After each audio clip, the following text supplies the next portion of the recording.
आज हम ट्राइंगल के क्वेश्चंस का कॉन्सेप्ट समझते हैं। देखो इस फिगर में हमारे पास गिवन है कि एबीसी क्या है, एक ट्राइंगल, और क्या है बीसी एफडी। हमारे पास क्या है, पैरेललोग्राम है बीसी एफडी। देखो बीसी और एफडी हमारे पास पैरेललोग्राम है, तो बीसी हमारे पास पैरेलल होगी किसके, डीएफ के होगी। क्लियर है, ये हमारे पास इन्फॉर्मेशन कलेक्ट होती है। दूसरा हमारे पास क्या हो जाएगा, हमारे पास है बीसी हमारी इक्वल भी किसके हो जाएगी, डीएफ के। और क्या इन्फॉर्मेशन आ सकती है, बीडी हमारे पास है एफसी के भी इक्वल होगी। सबसे पहला काम होता है जो भी गिवन इन्फॉर्मेशन है उससे हमारे पास क्या क्या रिजल्ट आ सकते हैं वो लिखना, क्योंकि फिर उससे क्या होता है, हमारे पास बहुत ईजी हो जाता है फाइंड आउट करना जो भी चीज होती है। अब दूसरा हमारे पास क्या गिवन है, एडी अपॉन डीबी का रेशो, यानी कि ये हमारे पास कितना गिवन है, 4x 4 यूनिट 5 यूनिट, तो 4x और 5x मान लेते हैं। अब देखो क्या हो रहा है हमारे पास, अब हमारे पास इसमें डीएफ लाइन क्या हो रही है, पैरेलल हो रही है, तो बीसी के, तो ऑब्वियसली बात है डीई किसके पैरेलल होगी, बीसी के। तो हमारे पास क्या हो जाएगा, ये भी हमारे पास क्या हो जाएगा 4 और 5x, तो क्या हो जाएगा बाई बीपीटी, क्या हो जाएगा हमारे पास डीई पैरेलल किसके है, हमारे पास बीसी के, तो क्या हो जाएगा AD upon DB equal to AE upon EC, कितना आ जाएगा 4/5, बस तो हो गया। अब आती है बात डीई की इन्फॉर्मेशन निकालने की। देखो डीई हम कैसे निकाल सकते हैं, अब देखो हमारे पास ईएफ है, ये मुझे कितना गिवन है, 15 गिवन है।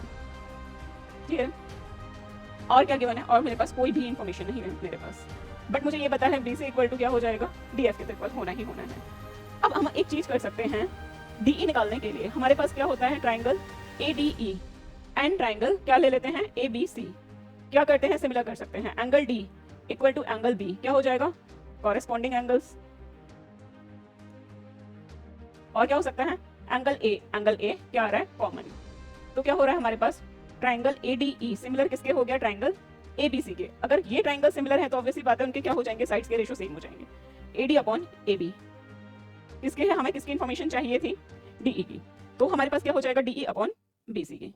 क्लियर, एडी 4 है तो एबी ये पूरा कितना हो जाएगा 9 यूनिट, तो कितना हो जाएगा 4/9, तो डीई अपॉन बीसी भी हमारे पास कितना लिख सकते हैं 4x/9x, ये सारे क्या हो जाएंगे रेशो इक्वल में, यानी कि ये मेरे पास कितना आ गया 4x, ये कितना आ गया 9x, बस मुझे यही तो पार्ट चाहिए था। अब मैं इजी वे में कर सकती हूँ, अब मैं क्या लिख सकती हूँ, अब मेरे पास क्या है डीएफ हमारा किसके इक्वल था, बीसी के, तो क्या हो जाएगा हमारे पास है 4x + 15 इक्वल टू 9x, तो ये क्या आ जाएगा 5x इक्वल टू 15, और x की वैल्यू कितनी आ गई मेरे पास 3, यही तो मुझे चाहिए थी। और मुझे किसकी इन्फॉर्मेशन चाहिए, डीई की, डीई फिर मेरे पास कितना हो जाएगा 4 × 3 कितना आ गया 12 सेंटीमीटर, और क्या बीसी मेरे पास कितना हो जाएगा 9 × 3 कितना हो जाएगा 27 सेंटीमीटर। क्लियर है, तो ये चीज हमें ध्यान रखनी है। हमने क्या किया है, एडीई और एबीसी को सिमिलर करेंगे तभी हमारे पास किसकी इन्फॉर्मेशन बीसी और डीई की हमारे पास निकल के आ सकती है। इस टाइप के क्वेश्चन की किसी को भी पीडीएफ की रिक्वायरमेंट है तो हमारा व्हाट्सएप ग्रुप ज्वाइन कर सकते हैं जो ऑलरेडी डिस्क्रिप्शन में मेंशन है।